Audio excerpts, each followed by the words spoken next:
자, 그러면 지금부터 구조역학 첫 번째 수업을 시작하도록 하겠습니다. 첫 번째 수업은 여러분들이 정역학 또는 재료역학 때 배웠던 내용을 간단하게 복습하는 시간을 갖도록 하겠습니다. 자, 여러분들 모두 정역학 시간에 리액션에 대해서 배웠을 거예요. 우리말로 반력이라고 하는데요. 우리가 힘을 주게 되면 구조물이 반력을 받게 되는데 그 반력을 어떻게 구하는지에 대해서 아마 배웠을 겁니다. 그 부분에 대해서 다시 한번 복습을 해보도록 하겠습니다. 자, 그러면 우리가 제일 먼저 할 건 뭐냐면요. X축, Y축, 그리고 회전 방향에 대해서 어떤 방향을 플러스로 할지, 어떤 방향을 마이너스로 할 건지 우리끼리 이렇게 약속을 하는 겁니다. 사실 어느 게 맞다, 어느 게 틀리다라는 건 없고요. 그냥 일반적으로 우리가 이쪽 방향을 주로 플러스로 사용하니까 이쪽 방향을 플러스로 하자 이렇게 우리끼리 약속을 하게 되는 거예요. 자, 먼저 X축을 볼게요. X축, Y축은 사실 우리 초등학교 때부터 대부분의 사람들이 플러스로 생각하는 방향이 있죠. 먼저 X축은 어느 쪽을 플러스로 하죠? X축은 오른쪽 가는 거를 플러스로 많이 잡죠. 그래서 오른쪽이 플러스, 왼쪽은 마이너스. 이렇게 우리 수업 시간에도 똑같이 사용을 하기로 약속을 할게요. 자, Y 방향은 어느 방이 플러스죠? 위에가 플러스, 아래가 마이너스. 이렇게 주로 사용을 하죠.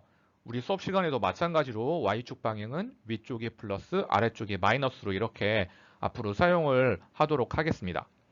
자, 회전 방향에 대해서는 사실 사람마다 또는 교과서마다 플러스 방향으로 잡는 방향이 바뀝니다. 그래서 여러분들이 정력학 수업을, 고험역학 수업을 어느 교수님께 또는 어느 교과서를 기준으로 배웠냐에 따라서 다르게 나타날 텐데 우리 수업에서는 어떻게 할 거냐?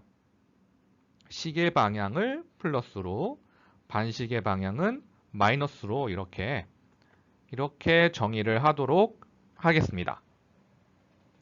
아시겠죠? 이거는 뭐가 맞고 뭐가 틀린 게 아니라 이거를 우리가 플러스로 하기로 약속을 하는 거예요.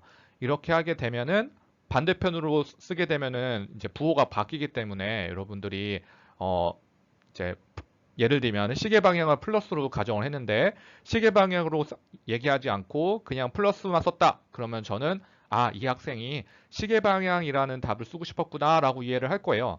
근데 반대로 어떤 학생이 나는 반시계 방향을 플러스로 해야지 라고 해놓고 그냥 플러스만 써놨으면은 제가 반대로 이해하겠죠. 그러면 시험이나 숙제에서 제가 틀린 거로 이해를 하게 되니까 반드시 플러스는 시계 방향, 마이너스는 반시계 방향으로 여러분들이 이렇게 약속을 같이 지켜줬으면 좋겠습니다. 자, 우리가 제일 먼저 한번 봐볼 그런 지점 조건은 지금 방금 여기 그려져 있는 이 롤러라는 지점 조건이에요. 롤러. 그쵸? 우리가 타는 롤러스케이트처럼 롤러라고 하는 것은 이렇게 바퀴처럼 생긴 게 구조물 밑에 달려 있어서 한쪽 방향으로만 움직일 수 있게 이렇게 돼 있는 거죠. 그쵸? 여기 이렇게 바퀴가 달려 있다고 생각하면은 자, 어느 방향으로 움직일 수 있고 어느 방향으로 움직일 수 없을까요? 그쵸? 우리가 이쪽 방향으로 바퀴가 달려 있으니까 이게 allow는 움직일 수 있다는 거고 prevent는 움직일 수 없다는 거예요. 그쵸? 어느 방향으로 움직일 수 있냐? 바퀴가 굴러가는 방향 좌우로는 움직일 수 있고 하지만 위아래는 움직일 수가 없겠죠. 얘가 이렇게 이 구조물에 붙어 있는 거라면 위로 당기면은 이 바닥이 같이 붙어 있으니까 올라갈 수도 없고 밑으로 내려도 밑에 뭐가 있어요? 바닥이 있으니까 내려갈 수 없겠죠. 자, 그러면 우리가 못 움직인다는 거는 이렇게 분명히 내가 이쪽으로 힘을 줬는데 얘가 아래 밑으로 더 움직이지 않아요. 그 말은 무엇일까요? 이 밑에서 내가 준 힘만큼을 같이 올려주고 있다는 거죠. 이거 여러분들 중학교 때나 고등학교 때 배우죠. 그쵸? 이거 뭐라 그러죠? 작용 반작용이라 그러죠. 그쵸? 우리가 힘을 주는데 얘가 움직이지 않는 것, 즉 평형 상태에 있다면 반대 방향으로 발력이 작용한다는 거죠. 그래서 발력은 움직이지 않는 방향으로 작용을 하게 되는데요. 위아래 방향으로 이렇게 힘을 줬을 때 안 움직이기 때문에 위아래 방향, 즉 Y 방향에 대해 발력이 생기는 거죠. 그렇죠? 자, 그러면은 움직이지 않는 방향, 위아래 방향. 움직이는 방향은 롤러니까 좌우가 움직이겠죠.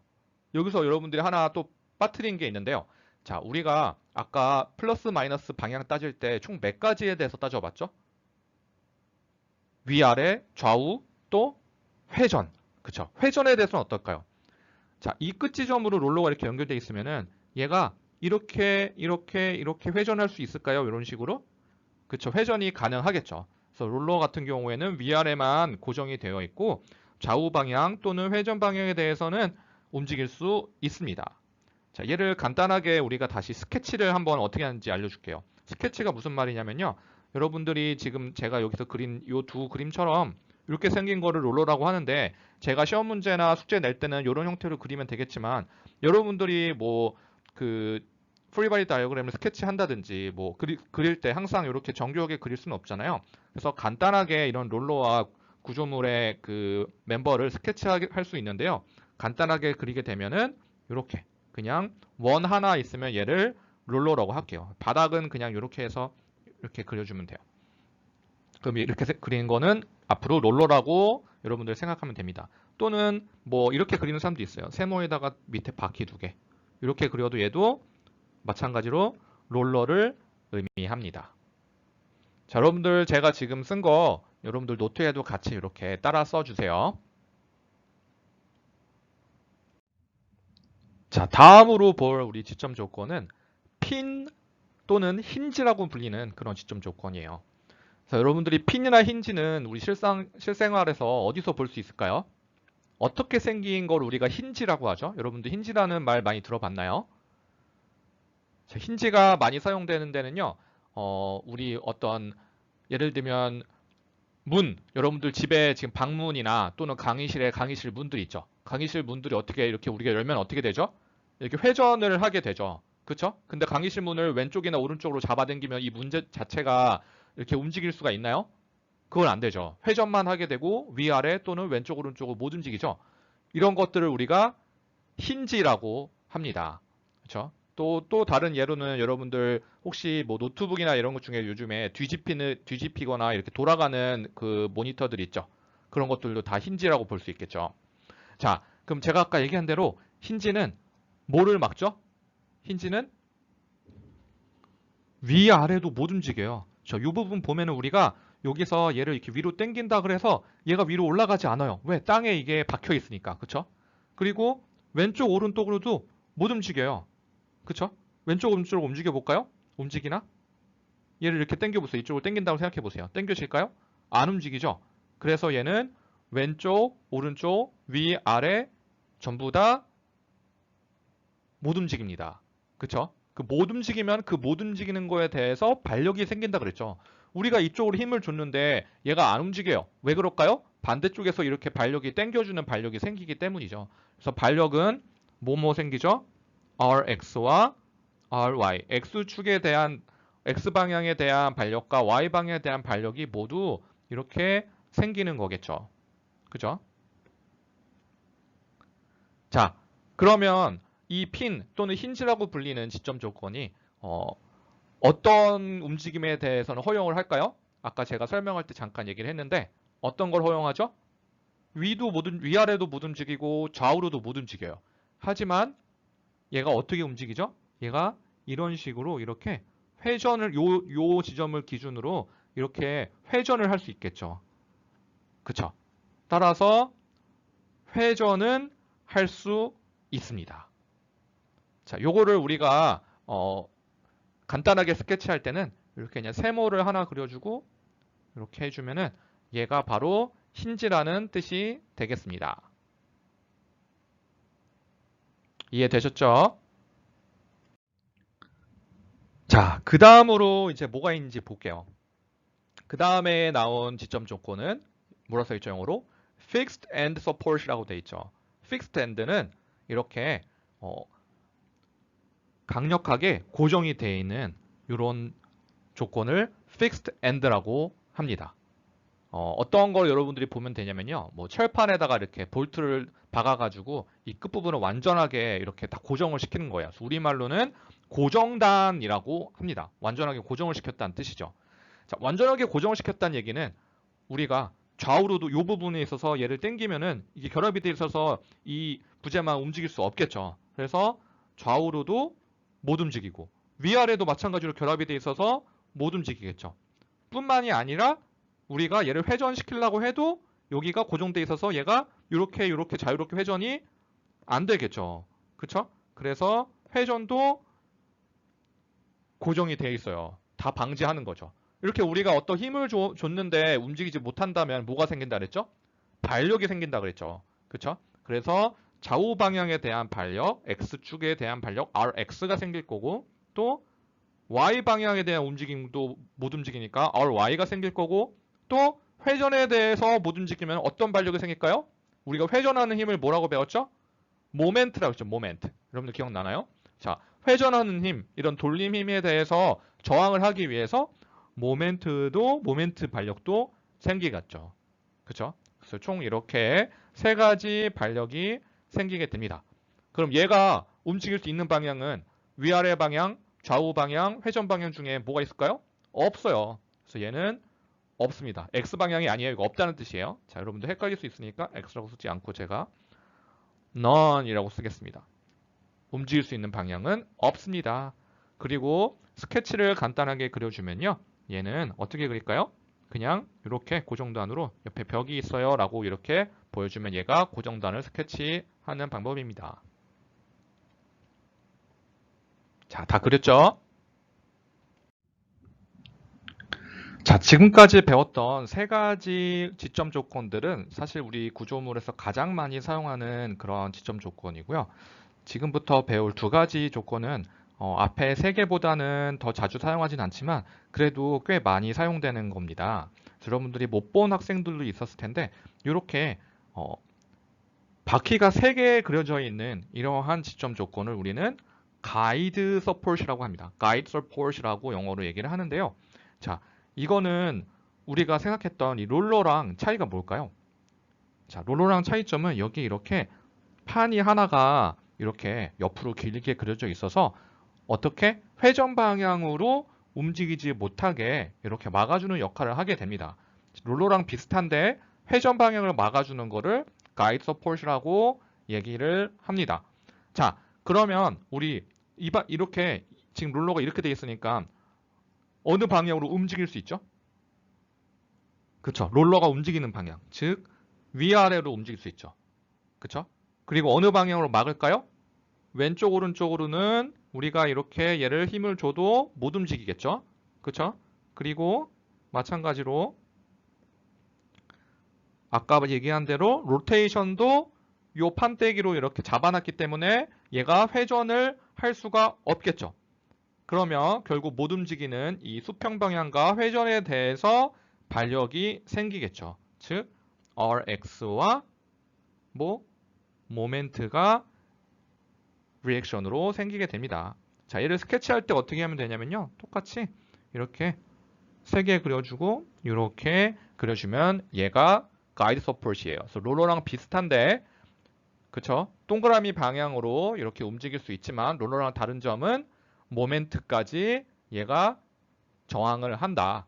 회전 방향에 대해서 움직이지 못하게 한다라는 뜻입니다. 롤러랑 잘 비교해서 여러분들이 생각해 주면 좋겠어요. 아까 롤러는 제가 롤러를 이 아래 방향으로 이렇게 그려서 그렇지 사실 롤러가 이 방향으로 있을 수도 있겠죠. 그쵸? 마찬가지로 이렇게 되면은 이 가이드랑 똑같은데 모멘트를 저항하지 못하는 게 롤러고 모멘트를 저항하는 게 가이드가 된다는 그런 얘기였습니다.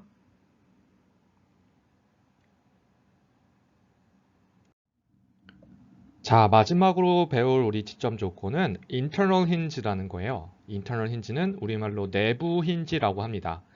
내부 힌지는 우리가 아까 배웠던 핀, 즉 힌지가 양쪽 끝단에 있는 게 아니라 이렇게 구조체 중간에 이렇게 힌지로 되어 있을 때 이런 부분을 내부 힌지라고 합니다.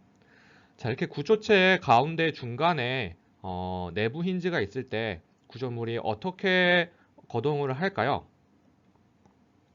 자, 예를 들면 제가 얘를 왼쪽 부분을 이렇게 위로 올렸어요. 그럼 얘가 지금 핀으로 연결되어 있죠. 그러면 이 오른쪽 부분도 같이 똑같은 만큼 위로 올라가겠죠. 반대로 이번에는 제가 얘를 아래로 내렸어요.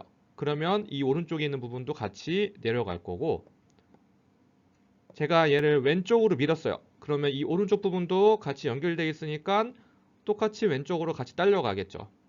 자, 이렇게 이 왼쪽 부분과 오른쪽 부분이 서로 연결되어 있기 때문에 얘의 상대적인 움직임, 얘 둘의 상대적인 움직임이 제한이 되겠죠. 그래서 내부 힌지는 뭐를 제한하느냐? 영어로 relative translation. 즉, 이 왼쪽과 오른쪽 부분의 상대적인 좌우 움직임 또는 수직 방향 움직임을 전부 제한을 합니다. 이해가 됐나요? 네. 그러면 뭐는 가능할까요? 제가 이걸 위로 올리면 얘도 같이 따라 올라가긴 하지만 어쨌든 둘이 같이 같은 만큼 올라가겠죠. 그래서 상대적인 움직임은 생길 수 없지만 절대적인 움직임은 생깁니다.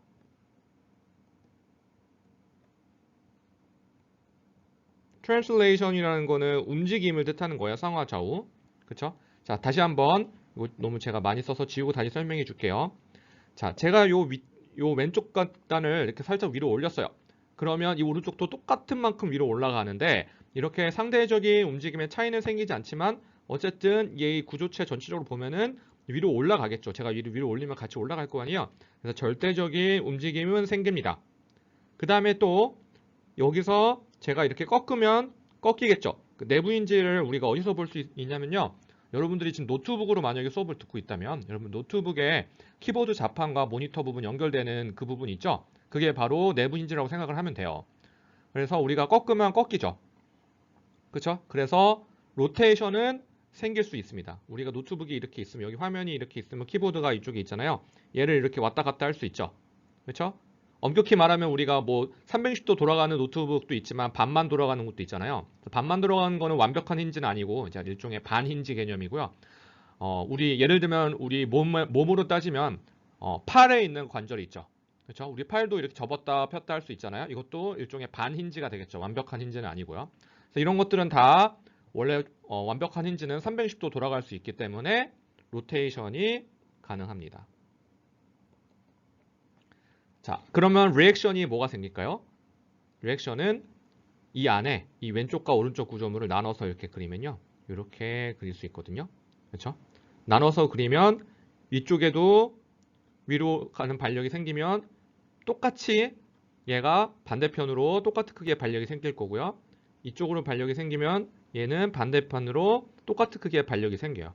그래서 뭐 RX와 RY가 이렇게 쌍으로 생기게 됩니다. 그래서 얘 합은 0이에요. 밖에서 봤을 때 얘네들 서로 밀고 당기고 하기 때문에 합력은 0이지만 이 안에서 인터널 힌지 안에서 서로 작용 반작용이 생긴다. 그리고 그 힘은 수직 방향, 수평 방향으로 이렇게 두 가지 방향으로 생긴다라는 것을 여러분들이 알고 계시면 되겠습니다.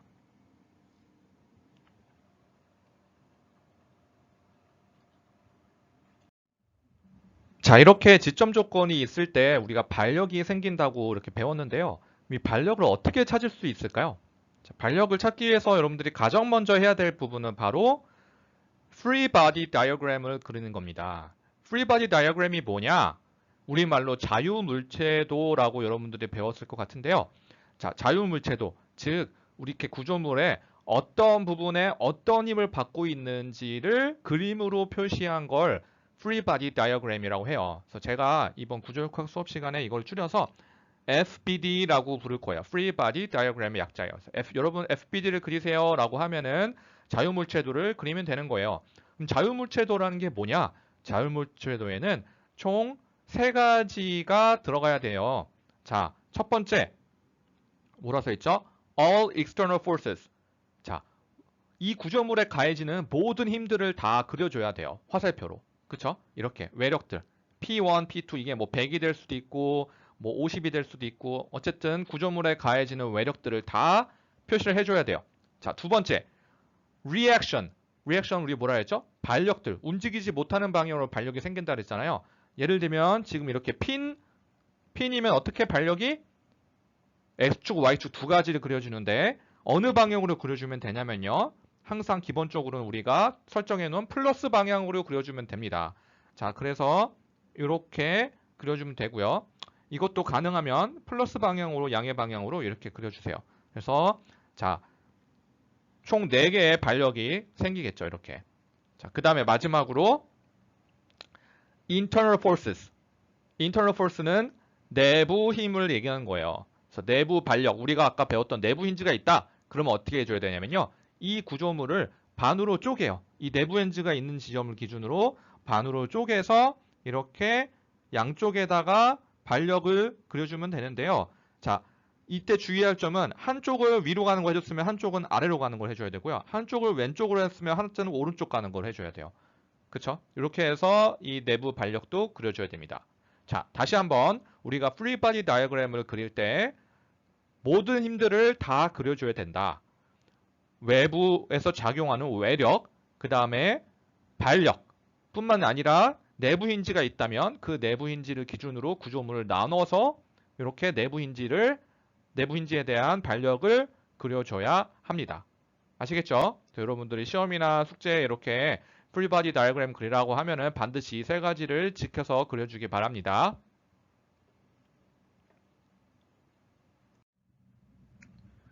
자, 이렇게 해서 여러분들이 프리바디 다이어그램을 그리고 나면 그 다음에 해야 될 건 바로 이퀄리브리엄 식을 적는 거예요. 이퀄리브리엄이 뭐냐? 이퀄리브리엄은 equal이 뭐죠? 같다는 거죠. 이퀄리브리엄은 평형이에요. 힘이 평형을 맞춘 상태라는 거예요. 그쵸? 그래서 평형 방정식을 equilibrium equation이라고 합니다. 우리가 힘을 줬는데 이 구조물은 움직이지 않겠죠. 움직이는 구조물은 어떻게 돼요? 움직이는 구조물은 우리는 불안정 구조물이에요. 움직이면 안 돼요. 우리가 어떤 교량을 짓거나 또는 빌딩을 짓거나 할 때 우리가 힘을 줬는데 그 구조물이 빌딩이 막 움직여. 그러면 될까요? 안 되죠. 그래서 일반적으로 우리가 생각하는 모든 구조물들은 이런 이퀄리브리엄 상태, 힘의 평형 상태를 만족하고 있는 거죠. 힘의 평형 상태라는 건 뭐냐면 아까 얘기한 대로 움직이지 않기 때문에 내가 힘을 주고 있으면 발력이 있어서 모든 힘의 합은 0이다를 만족한다는 거죠. 그러면 식이 총 몇 개가 나올까요? 먼저 X방향으로 대해서 우리가 모든 힘의 합은 0이다. 발력까지 합쳐서 모든 힘의 합은 0이다를 만족시켜야 될 거고요. 여기서 하나. 그 다음에 Y방향에 대해서도 모든 힘의 합은 0이다. 왜? 움직이지 않기 때문에. 그쵸? 이게 이퀄리브리엄 이퀘이션이에요. 그 다음에 마지막으로 세 번째, 모든 모멘트의 합도 0이다. 왜? 회전하지 않고 있기 때문에. 그쵸? 그래서 구조물에 항상 이 3가지 평형 방정식을 적용하면은 우리가 발력을 알아낼 수 있겠죠. 그쵸? 우리가 식이 3개이기 때문에 미지수인 발력을 총 3개까지 찾아낼 수 있겠죠. 그쵸? 만약에 미지수가 즉 모르는 발력이 3개 이상이라면 우리가 이 3개의 식 가지고 찾을 수 있을까요? 못 찾겠죠. 그쵸? 자, 그래서 그 부분에 대한 거는 제가 좀 이따 다시 설명을 할 거예요. 이렇게 우리가 3개의 식과 요 3개의 식으로 찾을 수 있는 3개의 발력을 미지수로 갖고 있는 그런 구조물을 정정 구조물이라고 합니다. 그래서 일단은 우리가 구조역학 시간에 첫 부분은 이 정정 구조물을 어떻게 해석할 수 있는지에 대해서 한번 배워보도록 할게요.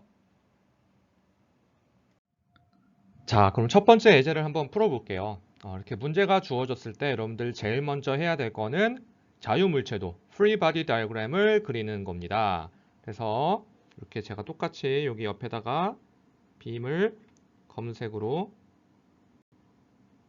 이렇게 그려줄게요. 자, 그 다음에 우리가 발력을 힘을 표시를 해줘야 되는데요. A는 뭐예요? 핀이죠, 핀. 핀은 아까 뭐라고 배웠죠?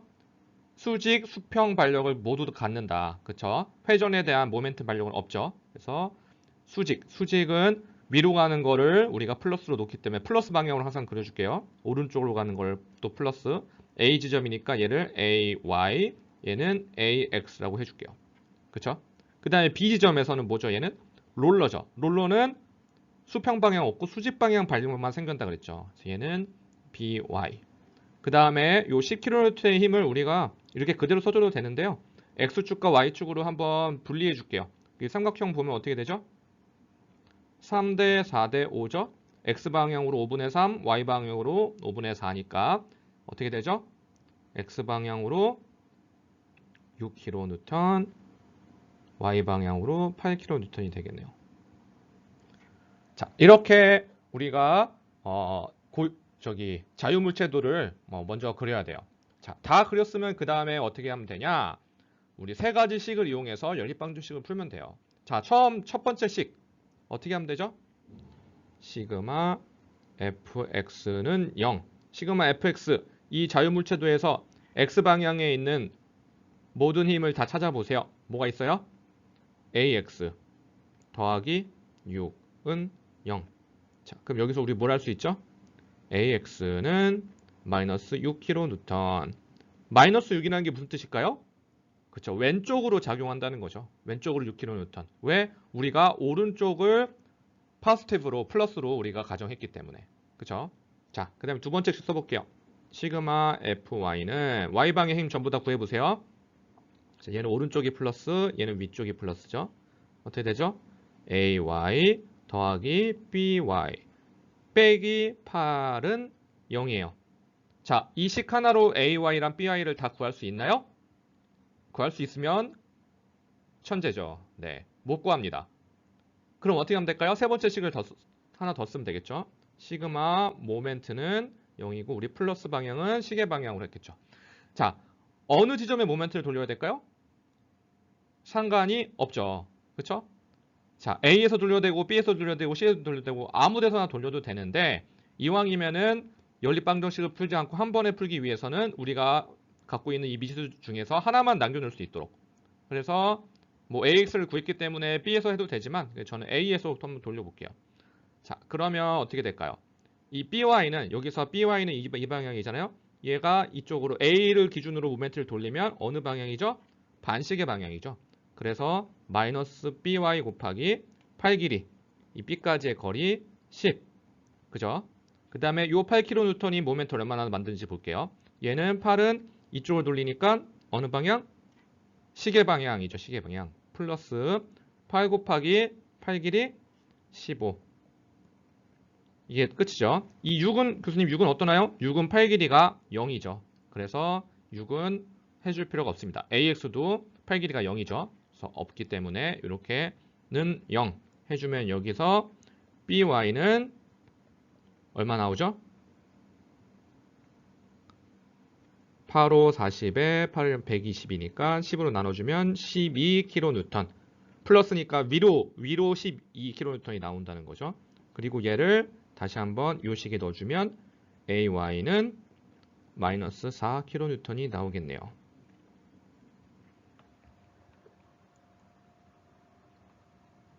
자, 다 이해되셨죠?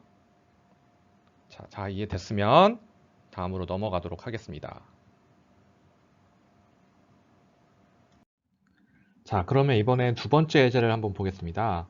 두 번째 예제는 여기 여러분들이 1학년 때 배웠는지 모르겠지만 이렇게 internal 힌지가 내부 힌지가 구조물 안에 있을 때예요. 자, 구조물 안에 내부 힌지가 있을 때는 어떻게 해야 될까요? 자, 우리가 기존에 풀던 대로 반력을 우리 평형 방정식을 이용해서 풀려고 해보면 우리 반력이 몇 개인지 먼저 세볼게요. 여기 롤러이기 때문에 수직 반력만 하나 있겠죠? 마찬가지 롤러이기 때문에 수직 반력, 여기는 핀이기 때문에 수직 반력과 수평 반력 이렇게 두 개 다 있겠죠? 자, 우리가 그럼 모르는 미지수가 하나, 둘, 셋, 넷. 이 내부 인지의 반력은 서로 상쇄해서 없어진다고 치더라도 전체적으로 봤을 때 미지수가 4개죠. 근데 우리가 갖고 있는 평형 반정식의 개수는 3개. 그러면 이 문제는 풀 수 없는 문제겠네요. 하지만 내부 인지가 있으면 풀 수 있습니다. 자, 내부 힌지가 있으면 앞으로 여러분들 어떻게 하면 되냐면요. 내부 힌지를 기준으로 우리가 프리바디 다이어그램을 나눠서 그려주면 돼요. 자, 먼저 이쪽을 기준으로 왼쪽을 자유물체도 그려볼게요. 자, 그러면 먼저 왼쪽 빔이 이렇게 있을 거고, 제가 삐딱하게 그려서 다시 한번 그릴게요. 자, 이렇게 빔이 있을 거고요. 여기 이제 반력을 자유물체도에 그려볼게요. 그럼 여기 이렇게 AY가 있을 거고요. 그쵸? 여기 BY가 있을 거고, 이번에 우리 나눠줬기 때문에 내부 반력들도 한번 그려줘 볼게요. 내부 힌지로 인해서 우리가 반력이 생기는데 얘를 CX, CY 방향은 크게 관계가 없어요. 왜? 반대쪽 그려줄 때 이거랑 반대되는 방향으로 그려주면 되거든요. 자, 그러면 이제 반대편 그려볼게요. 그럼 여기에 24가 있죠? 그쵸? 그 요 12는 어떻게 하냐면 12는 한쪽에만 주면 돼요. 그래서 여기 12가 있고 여기는 EY, 여기는 EX. 자, 이렇게 한번 그려줘 볼게요. 자, 그리고 이 내부 발력 같이 그려야 되죠? 아까 CX 오른쪽 그렸으니까 여기는 반대편으로 CX, 위로 그렸으니까 밑으로 CY. 이렇게 두 동강이로 나눠서 이렇게 자유물체도를 그려주면 되겠습니다. 이해가 됐죠? 자, 그러면 이제 이 전체의 평형 방정식 가지고 맨 위에 있는 그 가지고 x 방향의 힘의 합은 0이다를 먼저 써볼게요. 그럼 뭐가 나올 수 있냐면 2x밖에 안 남죠. x 방향은 그 2x가 0이라는 건 알아요. 그 나머지 우리가 두 개의 평형 방정식 가지고 세 개를 구해야 되게 못 그리기 때문에 그래서 우리가 이렇게 인터널 힌지를 기준으로 두 자유물체도를 이렇게 나눠줘서 그린 겁니다. 요거 기준으로 우리가 각각 평행 방정식을 이용해서 한번 구해 볼게요. 자, 이렇게 두 개로 나누고 나면은 자, 먼저 왼쪽에 있는 평행 방정식에서 미주수의 개수는 몇 개? 하나, 둘, 셋, 네 개죠. 그리고 평행 방정식은 우리가 항상 평행 방정식은 자유물체도당 3개씩 있죠. x축의 힘의 합은 0이다. y축의 힘의 합은 0이다. 모멘트의 합은 0이다. 그쵸? 자, 오른쪽 거 볼게요. 오른쪽 거는 미지수가 하나, 둘, 셋, 네 개인데 우리가 하나 벌써 풀었죠. 그럼 얘는 없는 거니까 얘를 지워주고 나면은 미지수가 3개, 평행방정식도 3개. 그러면 오른쪽에 있는 자유물체도로부터 CX, CY, EY를 구해준 다음에 어떻게 하면 되죠? 얘를 그대로 CX, CY 구해준 걸 왼쪽에 넣어주면 AY, BR도 구할 수 있겠죠. 자, 이렇게 한번 해보겠습니다. 자, 제가 아까 얘기한 대로 이제 오른쪽 자유물체도를 먼저 이용할 거예요. 그러는 이유는 우리가 EX는 이미 0이라는 거를 알고 있죠. EX는 이미 0이에요. 그래서 얘는 없어요. 그쵸? 그리고 CX, CY를 가지고 이제 구하면 되겠죠. 자, 그러면 어떻게 되죠? 자, X방, 먼저 첫 번째 X방의 힘의 합은 0이다를 구해볼게요. 자, 그럼 어떻게 되죠? 마이너스 CX는 0이네요.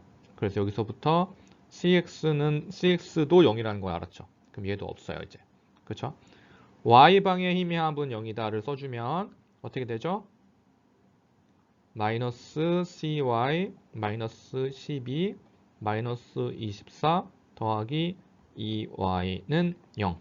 그럼 미지수는 두 개이고 식은 하나니까 아직 못 풀죠. 그럼 이제 모멘트를 먼저 이용해 줘야 되겠네요. 어느 지점에서 모멘트를 돌려주면 될까요? C에서 해도 되고 E에도 해도 되죠. 저는 C에서 해볼게요. C에서 하면은 어떻게 돼요? 시계 방향이 플러스라 그랬는데 C에서 24를 돌리면 어느 방향? 반시계 방향인가 시계 방향? 시계 방향이죠. 그러면 24 곱하기 5. 그 다음에 EY는 C를 기준으로 반시계 방향이 되겠죠. 빼기 2Y 곱하기 10은 0. 따라서 EY는 어떻게 되죠? 12kN이 되겠죠.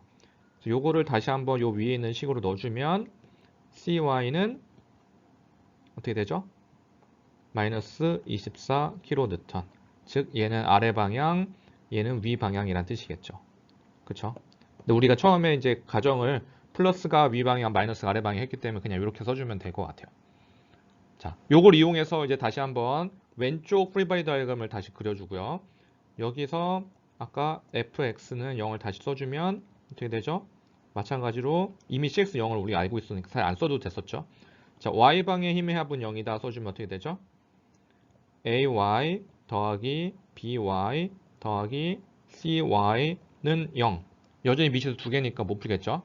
그쵸? 그러면 이 cy는 우리가 알고 있지만 ay, by를 모르잖아요. 그죠? 그럼 아직 안 됩니다. 자, 그럼 모멘트를 우리가 모르는 a 또는 b에서 돌려주면 되겠죠. 그쵸? 어디서 해줄까요? a에서 돌려줄까요? 그러면 마이너스 10by 그쵸? 마이너스 15cy는 0이에요. 따라서 by는 어떻게 되죠? by는 2분의 3, 마이너스 2분의 3cy죠? 그러면 36kN이 됐겠고 ay는 36 빼기 24, 12, 마이너스 12kN이 되겠네요. 그래서 이렇게 반력들을 다 구할 수 있었죠. CX, CY는 사실은 내부 반력이기 때문에 굳이 뭐 안 구해줘도 되지만 자 이렇게 해서 모든 반력을 저희가 다 구할 수 있었습니다. 자, 이렇게 우리가 반력의 값이 얼마인지를 찾는 그런 과정을 여러분들이 정력학 또는 공업력학 때 배웠던 그 반력을 구하는 과정을 다시 한번 복습을 해봤어요. 자, 지금부터는 이제 determinacy에 대해서 배울 거예요. 그래서 determinacy가 뭐냐? determinacy는 우리가 어떤 구조물이 정정 구조물인지 정정 구조물이 영어로 determinate이에요. determinate인지 또는 부정정인지 부정정은 indeterminate이에요. 그리고 불안정 구조물인지 unstable한 구조물인지 요 세 가지 구조물이 어떤 걸 의미하고 그다음에 어떻게 이 세 가지 구조물로 분류하는지에 대해서 배워보는 시간을 갖도록 하겠습니다. 자, 정정 구조물이란 우리가 알고 있는 식의 개수와 우리가 구하고 싶은 반력의 개수, 즉 미지수의 개수가 일치하는 구조물을 정정 구조물이라고 합니다. 정정 구조물은 우리가 딱 필요한 만큼의 반력의 개수를 갖고 있기 때문에 그 반력의 개수 중에 하나라도 제거를 하면은 구조물이 무너지는 그런 불안정한 구조물이 되는 그러한 구조물을 정정 구조물이라고 해요. 자, 다시 한번 아까 제가 처음에 설명을 했었는데 일반적으로 우리가 하나의 구조물이 있으면 이 구조물에 대해서 평형 반증식을 몇 개를 세울 수 있다 그랬죠? 3개. 그쵸? 따라서 하나의 이런 rigid body에 미지수의 개수가 3개 있으면 우리가 단 하나의 한 세트의 해를 구할 수 있겠죠.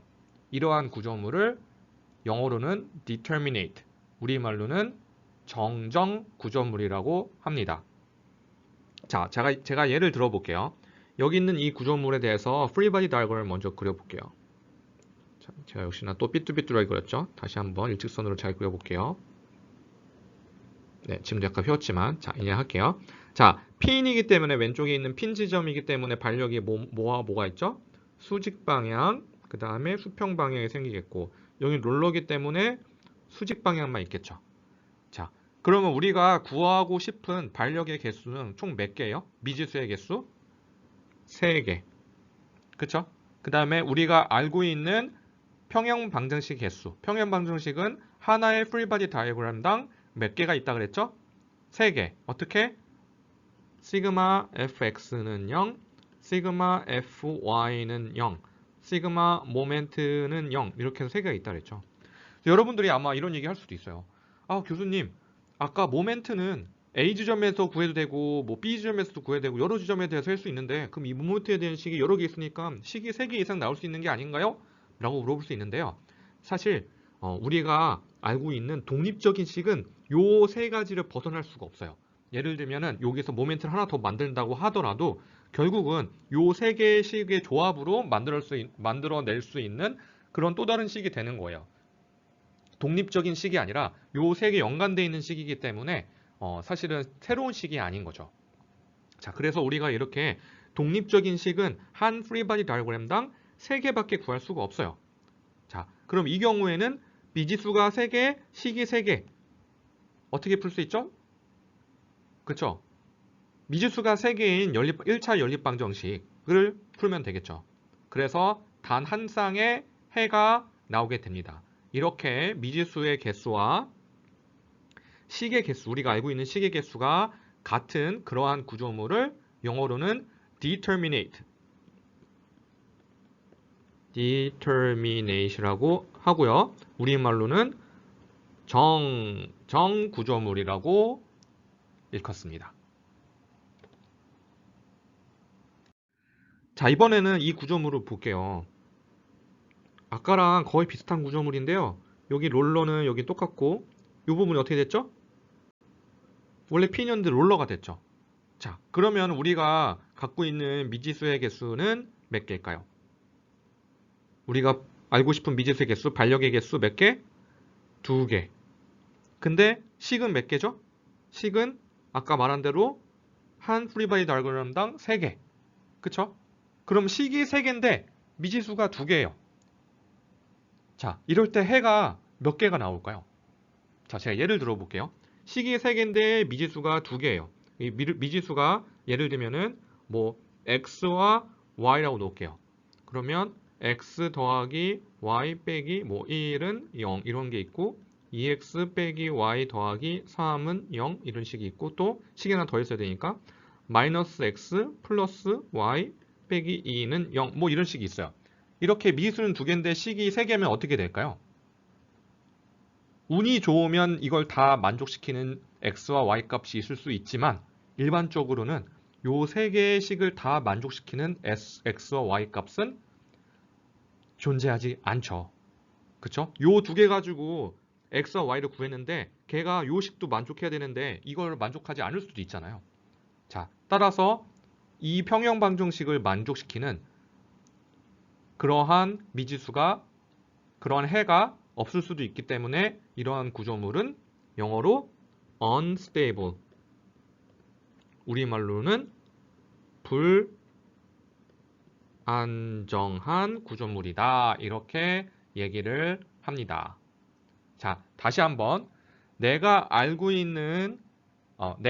싶은 반력의 미지수의 개수가 평형반정식보다 더 적을 때 평형반정식보다 미지수의 개수, 반력의 개수가 더 적다면 어떻게? 불안정 구조물이 된다. 즉 반력이 너무 극단적인 케이스로 반력이 아무것도 없어요. 그러면 이 구조물이 그냥 하늘에 떠 있어. 우리가 밀면 미는 대로 그대로 움직이죠. 이러한 구조물이 불안정한 구조물이죠. 그래서 반력이 너무 적으면 그렇죠? 우리가 잡아주는 지지 조건이 너무 없으면 구조물은 불안정한 구조물이 돼요. 근데 구체적으로는 미지수의 개수, 반력의 개수가 평형방정식 개수보다 적을 때 불안정 구조물이 된다라고 알아두시면 되겠습니다. 자, 이번에 이런 구조물을 한번 볼게요. 자, 우리가 프리바디 다이어그램을 그려볼게요. 마찬가지로 직선을 하나 그리고 롤러니까 각각 수직 방향의 반력을 그리고 여기는 어떻게 되죠? fixed, 고정 단위니까 수직, 수평, 그리고 모멘트 반력도 있죠. 자, 그럼 총 미질수의 개수는 몇 개일까요? 하나, 둘, 셋, 넷, 다섯. 5개가 되겠고요. 우리가 알고 있는 식의 개수는 몇 개일까요? 아까 똑같이 fx는 0, fy는 0, 그 다음에 모멘트 합은 0. 그래서 3개. 이번에는 거꾸로 반력이 너무 많아요. 그쵸? 미지수의 개수가 너무 많아요. 자, 이럴 때 어떻게 될까요? 우리 수학적으로 접근해 보면 아까처럼 예를 들면 뭐 이번에는 뭐라고 할까요? 5개니까 뭐 A 더하기 B 더하기 C 더하기 D 더하기 2 빼기 1은 0 뭐 이런 게 있었고 2A 더하기 B 더하기 C 더하기 D 더하기 2 빼기 2는 0 뭐 이런 게 있을 거고 또 식이 3개니까 하나 더 있겠죠? 뭐 2A 더하기 2B 더하기 점점점에서 어떤 식이 있어요. 자, 이렇게 미지수는 굉장히 많은데 식은 3개밖에 없으면 이거를 해를 구하면 해가 어떻게 될까요? 이걸 만족시키는 해가 굉장히 여러 개 나타나겠죠. 자, 이거 너무 많으면 여러분들 헷갈릴 수 있는데 예를 들면은 식이 두 개고 미지수가 세 개인 걸 해볼게요. 뭐 x 더하기 y 빼기 1은 0이라는 게 있고 EX 우리가 미지수가 세 개라 그랬죠. 더하기 C라고 할게요. EX 더하기 Y 빼기 C는 0 뭐 이런 식이 있어요. 자, 이 두 개씩만 만족하면 돼요. 그러면 X랑 Y를 두 개를 정해놓은 다음에 Z는 아무거나 넣어도 되겠죠. 따라서 이걸 만족시키는 X, Y, Z의 쌍은 굉장히 여러 개가 나와요. 이러한 구조물을 이렇게 우리가 알고 있는 식의 개수보다 반력의 개수가 더 많을 때 이러한 구조물을 우리는 영어로 indeterminate, 우리말로는 부정정 구조물이라고 합니다. 자, 그러면 해가 이렇게 여러 쌍이 나오는데 그러면 이 반력을 우리가 정말 랜덤하게 아무거나 적어도 되는 걸까요? 는 아니고요. 이런 부정정 구조물에 대해서 어떻게 해석을 하는지는 우리가 중간고사 이후에 이제 이 학기의 뒷부분에서 배우게 될 겁니다.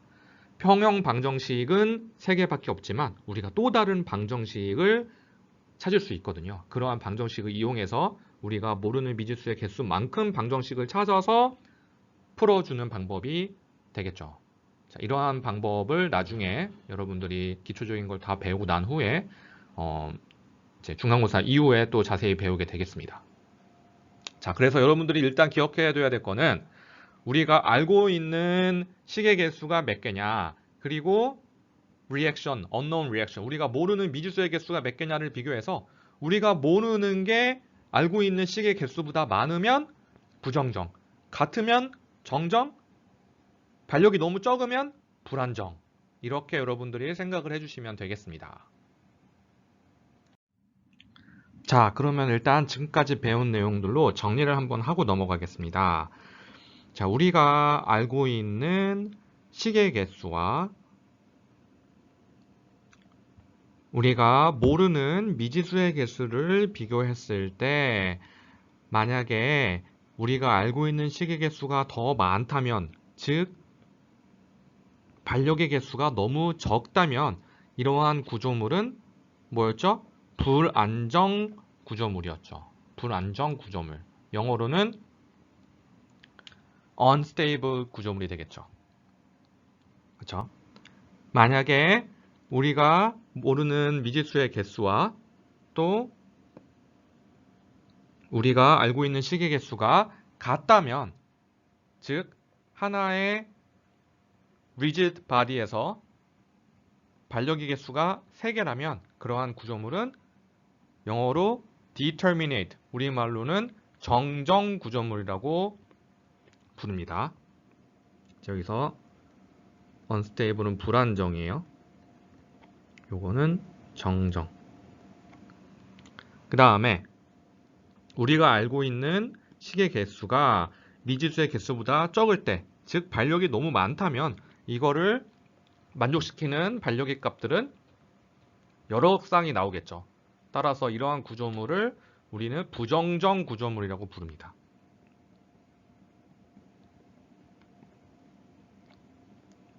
자, 지금까지 우리는 하나의 rigid body, 즉 free body diagram이 하나일 때 내부 인지가 없을 때 어떻게 하는지에 대해서 배웠다면, 자, 이제는 이걸 확장시켜서 그 내부 힌지가 생기면, 즉 free body diagram이 여러 개 그려질 때 어떻게 determinanc를 정할 수 있는지에 대해서 알아보도록 하겠습니다. 자, 이번 예제를 볼게요. 항상 여러분들 겁먹을 거 없이 내부 인지가 있네? 어렵네? 라고 생각하지 말고 내부 인지가 있네? 그러면 쪼개자. 어떻게? 내부 인지가 있는 지점으로부터 두 개의 다른 free body diagram을 쪼개면 돼요. 그쵸?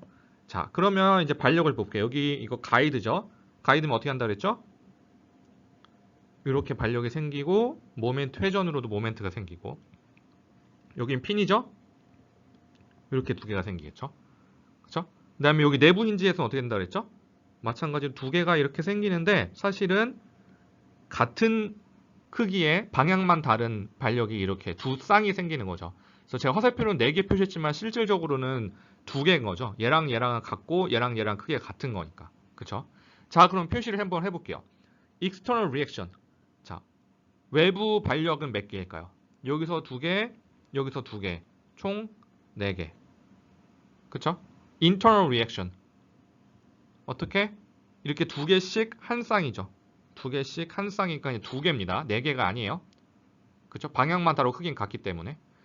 자, 그러면 총 우리가 구하고 싶은 미지수의 개수는 6개인 거죠. 그쵸? 자, 그럼 2개로 나눴어요. 프리바디 다이어그램을. 자, 그러면 프리바디 다이어그램이 2개죠. 그러면 총 평형 방정식의 개수, 이퀄리브리엄 이퀘이션은 여기서 3개, 여기서 3개니까 3 곱하기 2가 되겠죠. 총 6개가 됐죠. 그쵸? 자, 그러면 우리가 모르는 거 6개, 알고 있는 식의 개수 6개 같으니까 얘는 determinate이 되겠죠. 정정 구조물이에요. 어렵지 않죠? 이렇게 인터널 힌지가 있으면 어떻게 하면 된다? 쪼개면 된다. 그렇게 쪼개서 이렇게 개수를 세면 되겠어요. 어떤 책에는 이게 공식으로 나와 있어요. 내부 힌지가 내부 힌지의 개수가 n개고 반력의 개수가 r개면 r 플러스 n 이런 식으로 하는 게 있는데요. 그거 좀 이따 제가 유도하는 거 알려줄 건데 여러분들 너무 그렇게 공식을 외울 필요는 없어요. 공식을 외우게 되면은 그 해당되는 구조물에 대해서만 풀 수 있지 또 변형된 구조물에서는 풀 수 없기 때문에 제가 여러분들한테 강조하고 싶은 거는 이 디터미넌시를 구하기 위해서는 여러분들이 인터널 힌지가 생기면 이렇게 프리바디 다이어그램 나눠서 그려주고 이렇게 그린 다음에 총 우리가 모르는 미지수의 개수와 알고 있는 식의 개수만 비교하면 얘가 정정인지 부정정인지 또는 불안정한 구조물인지 쉽게 알 수 있다라고만 여러분들이 알고 계시면 되겠습니다. 자, 이렇게 같으면 정정이었죠. 정정. 그래서 determinate 우리말로는 정정 구조물이 되겠습니다. 자, 다음 예제로 한번 넘어가 볼게요. 자, 마찬가지로 이번에 내부 힌지가 2개나 있네요. 이것도 겁먹을 필요 없이 어떻게 하면 돼요? 이렇게 프리바디 다이어그램을 따로따로 이번엔 3개로 나눠서 그려주면 되겠죠. 내부 힌지가 있는 지점마다. 자, 그쵸? 자, 그러면 여기 롤러니까 반력 하나, 여기는 내부 힌지니까 이렇게, 여기도 이렇게, 여긴 핀이니까 여기 2개겠죠. 자, 총 반력의 개수는 외부 반력의 개수는 하나, 둘, 셋, 3개.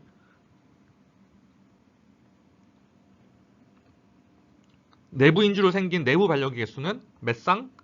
한 쌍. 그러니까 여기서 2쌍이 생기죠.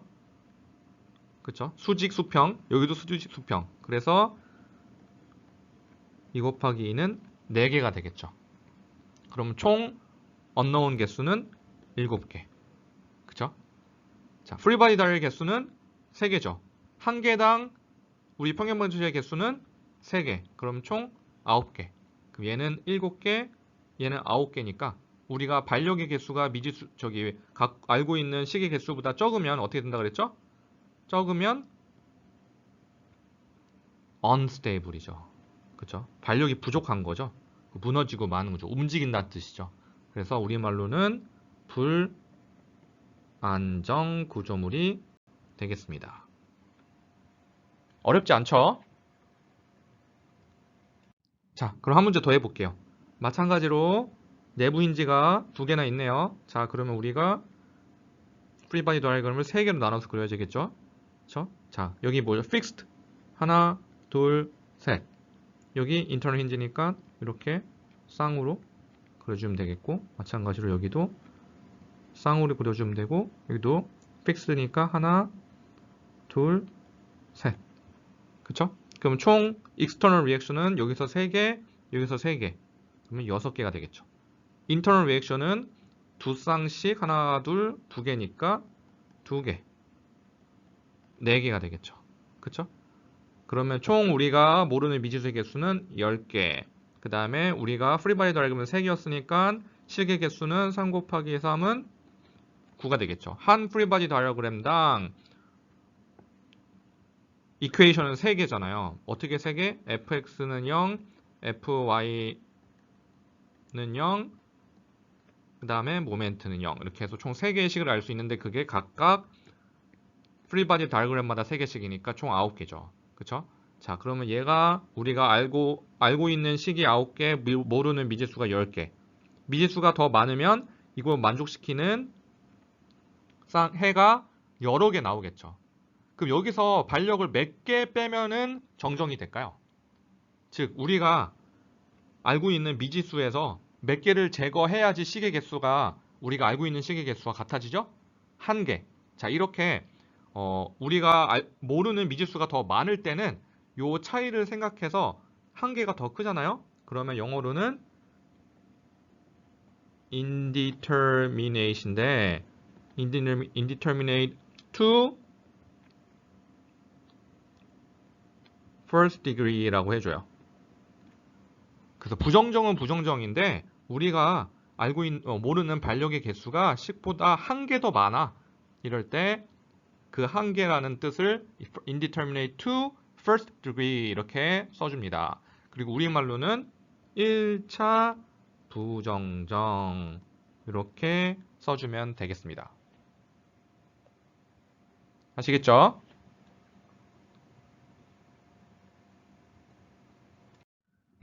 자, 그러면 지금까지 우리가 배웠던 걸 한번 일반화 시켜볼게요. 자, 그래서 만약에 우리가 모르는 반력의 개수를 R이라고 놓고 그 다음에 internal hinge 개수를 C라고 놓는다면 그럼 여기다 적어볼게요. 자, number of external reaction 그게 바로 외부 반력 R이죠. 그 다음에 internal hinge가 C개예요. internal hinge가 C인데 그러면 내부 반력은 몇 개 생길까요? 자, 예를 들면 아까 internal hinge가 하나였어요. 그러면은 우리가 프리바디 다이어그램을 2개 그려서 여기에 이렇게 두 쌍이 나오겠죠. 근데 만약에 C가 3이었어요. 3개였어요. 그러면 몇 쌍이 나오죠? 3쌍이 나오죠. 그쵸? C개면 C개의 쌍이 나오는데 한 개의 쌍마다 어떻게 돼요? 내부 반력이 2개씩 생기죠. 그쵸? 두 쌍씩 생기죠. 그래서 2C가 되겠죠. 그죠? 그리고 프리바디 다이어그램은 몇 개? 우리가 갖고 있는 내부 인지 수보다 1개가 더 많죠. 내부 인지가 1개면 프리바디 다이어그램은 2개가 되고, 그쵸? 내부 인지가 이렇게 2개면 프리바디 다이어그램은 3개가 생기고, C개면 C 플러스 1개가 생기겠죠.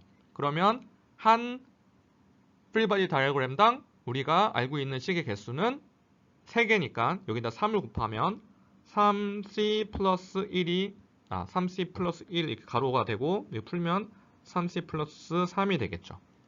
그쵸? 우리가 모르는 총 미지수의 개수는 R 플러스 2C가 되겠고요. 그러면 이 두 개를 이제 비교하면 되는데 R 플러스 2C랑 3C 플러스 3이랑 비교하면 된다는 거죠. 그쵸? 얘를 한쪽으로 넘겨줄까요? C를 더 왼쪽으로 넘겨주면 얘는 R 빼기 C가 될 거고 이쪽은 뭐 3만 남겠죠. 또는 여기다 3을 빼도 되겠죠. 그러면 이렇게 비교해봐도 되고 혹은 뭐 이렇게 비교해도 되겠죠. 그래서 여러분들 책에 뭐 이렇게 나오는 것들이 있는데 이렇게 꼭 공식을 만들어서 할 필요 없이 여러분들이 그때그때 주어진 문제에서 결국은 우리가 모르는 전체 미지수의 개수와 우리가 알고 있는 전체 식의 개수를 비교해서 미지수의 개수가 더 적으면 반력이 더 적다는 거니까 불안정, 같으면 정정, 미지수가 더 많으면 답이 여러 개 나올 수 있으니까 부정정, 그리고 그 부정정 차수는 우리가 알고 있는 이퀘이션 개수에서 미지수의 개수의 차이, 즉 미지수의 개수에서 식의 개수를 빼주면 그게 바로 부정정 차수가 되겠습니다. 자, 그럼 다시 한번 정리할게요.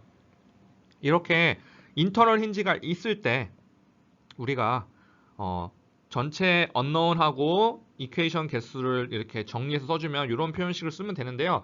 요거 절대로 외울 필요 없고요. 여러분들이 그냥 해당되는 문제를 내주면 그때그때 number of unknowns하고 number of equation을 여러분들이 세주면 되겠습니다.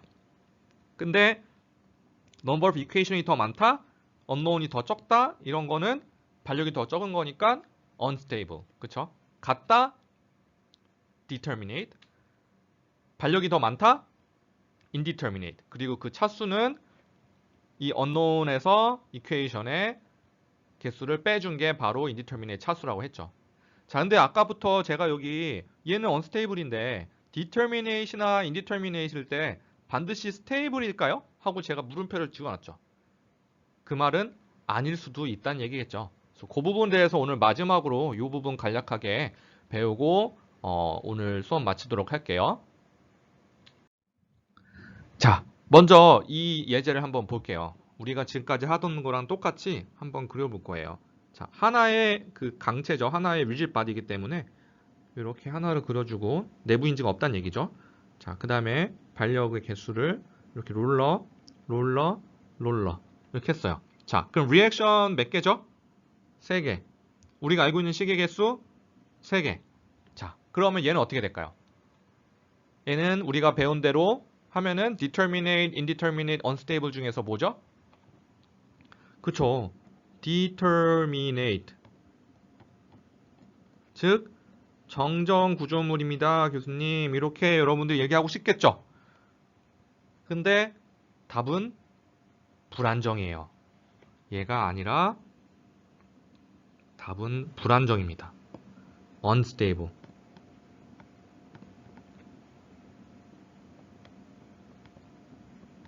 왜 그럴까요? 자, 이유는 우리가 항상 이 개수가 같다 그래서 무조건 스테이블 하지는 않아요. 정정 구조물이지만 언스테이블한 경우도 있어요. 어떨 때 그러냐? 이게 첫 번째 케이스예요. 이 반력이 전부 다 연장해 보세요. 이 반력이 연장하면 이 세 선 중에 교차하는 점이 있나요?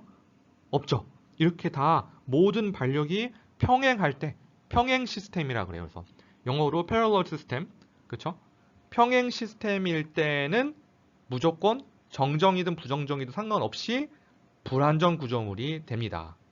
자, 다시 한번 반력을 전부 다 이렇게 연장해서 선을 그었을 때 그 선이 한 점에서도 만나지 않는다면, 다 평행하다면 그러한 구조물은 불안정한 구조물이에요. 그 이유는 뭐냐? 제가 예를 들면 이 구조물을 여기서 이렇게 밀어요. 어떻게 될까요? 왼쪽 오른쪽으로 지지할 수 있는 반력이 있나요? 없죠. 그러니까 얘는 그냥 쭉 이렇게 밀려가겠죠. 여러분들 롤러스케이트 치는 것처럼 얘는 그냥 쭉 미끄러져 갈 거예요. 전부 다 롤러잖아요. 그쵸?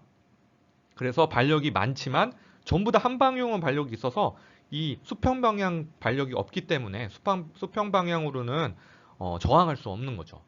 자, 이러한 시스템을 평행 시스템이라고 하고, 평행 시스템일 때는 무조건 unstable이 됩니다.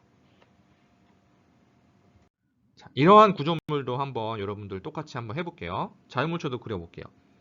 이렇게 있고 반력이 롤러네요. 롤러니까 이렇게 돼 있고 이렇게 돼 있고, 그렇죠?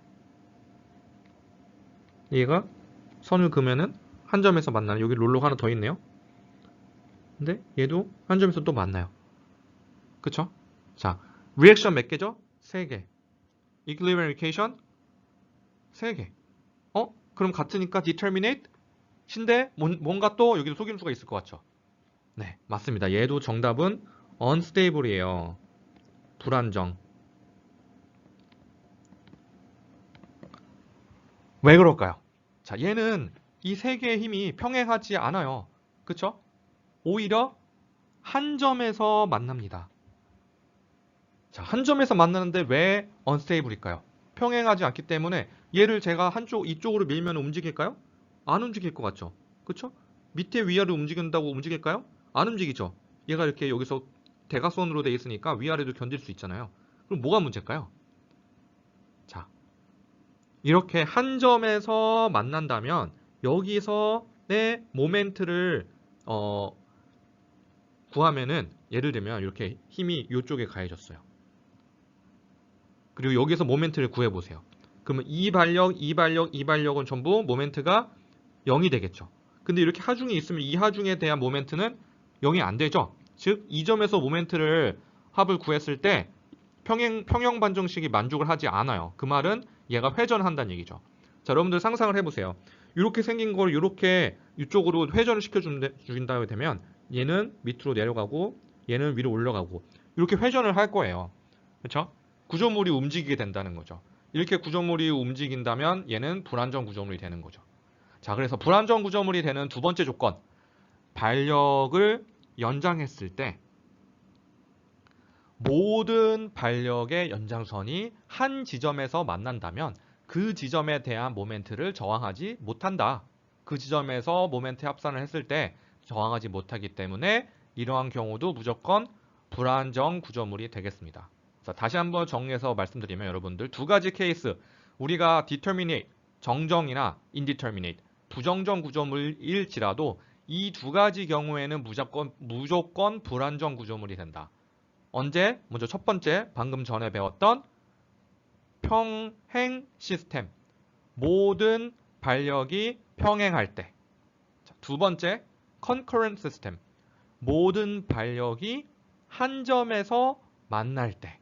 이 두 가지 케이스에서는 무조건 불안정 구조물이 됩니다. 이해되셨죠? 자, 그러면 오늘 지금까지 배운 내용을 최종적으로 복습을 할게요. 자, 우리가 구조물의 디터미넌스를 구할 때 가장 중요한 거는 결국 이 공식이나 뭐나 이런 게 아니라 우리가 알고 있는 모든 방정식의 개수와 우리가 알고 싶은 미지수의 개수를 비교를 해서 미지수의 개수보다 식의 개수가 더 많다면 무조건 불안정. 만약 두 개가 같다면 일반적으로는 determinate, 정정이지만 두 가지를 체크해야 된다. 평행 시스템이냐, concurrent 시스템이냐. 즉, 반력을 연장했을 때 그 연장선이 평행하거나 한 점에서 만난다면 determinate이라고 할지라도 얘는 불안정 구조물입니다. 그쵸? 마지막으로 이렇게 unknown이 더 많으면 일반적으로는 indeterminate이지만 마찬가지로 얘가 반력이 전부 평행한지 또는 반력들이 전부 한 점에서 만나는지를 확인해서 그런 경우에는 unstable 구조물로 여러분들이 처리를 해야 되겠습니다. 아시겠죠? 그래서 겉보기에는 determinate 혹은 indeterminate일지라도 반드시 얘가 평행 시스템인지 concurrent 시스템인지 체크를 해서 그렇다면 unstable 구조물로 표시를 해줘야 정답으로 인정을 받을 수 있습니다. 아시겠죠?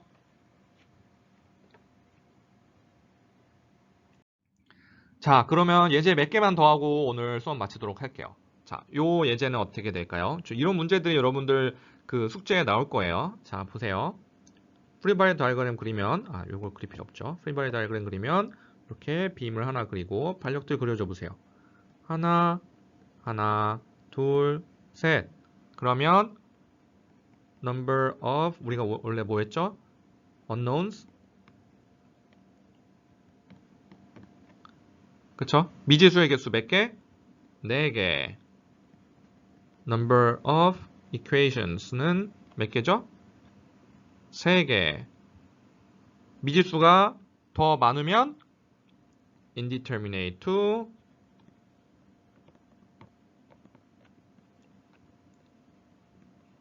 한 개 차이로, 그쵸? first degree. 우리말로는 1차 부정정이 되겠습니다. 자, 다음 문제 하나 더 볼게요.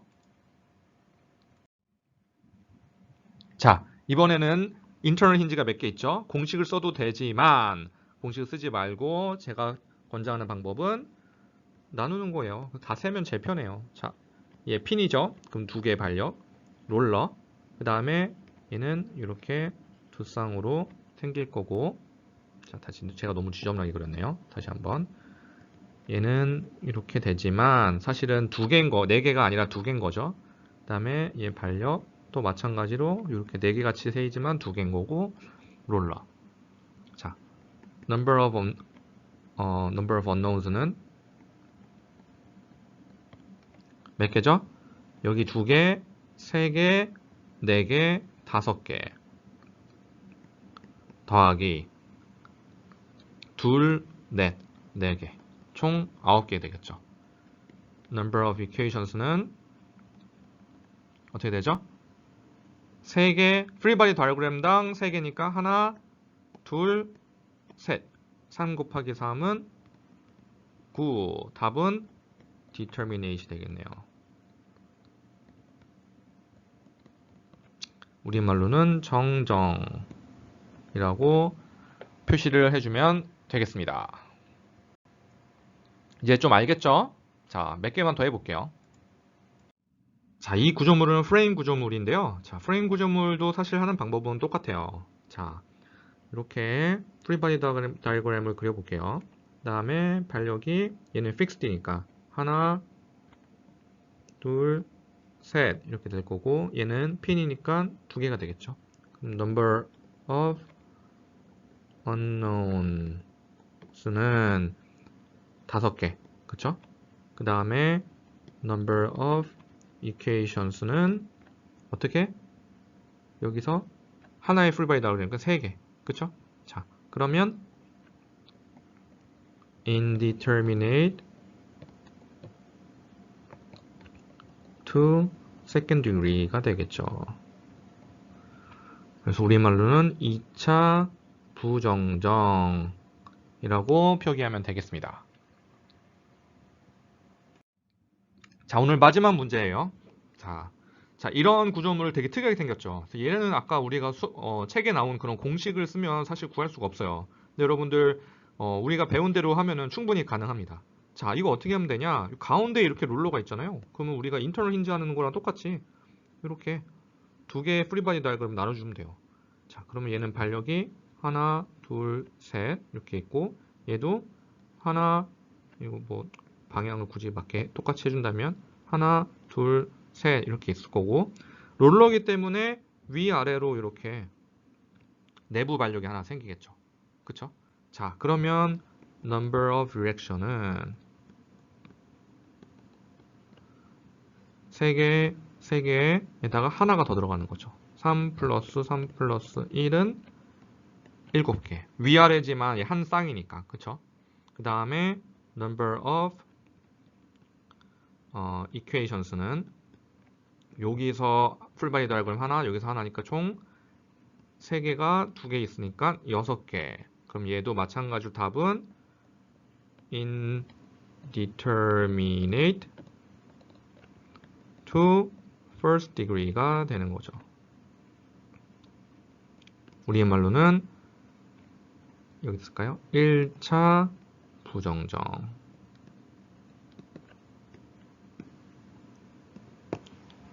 이 되겠습니다.